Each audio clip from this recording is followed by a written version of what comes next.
Magandang araw sa inyong lahat at welcome sa aking channel.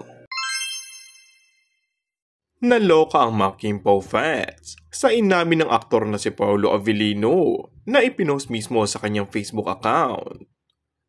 Post ng aktor, sana kapag hinalikan mo, hindi mag-disappear. Sa interview kasi ni Paolo, para sa kanya ay mas masarap halikan yung taong minamahal mo at dapat umano ay sigurado ka sa tao bago mo halikan. Walang nakalagay na galing sa admin, kaya say naman ng isang netizen.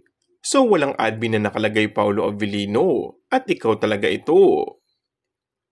Halata naman na kahit pelikula lang, iba talaga ang halik mo kay Kimi, patibay ng patibay. Maaalalang ibinahagi na noon ng aktor na naniniwala siya sa isang relasyon ay higit pa sa pagmamahal sa isang tao. Siguro yung isa sa mga lessons na pwede mong i-apply sa totoong buhay kasi you believe it's just you and me against the world.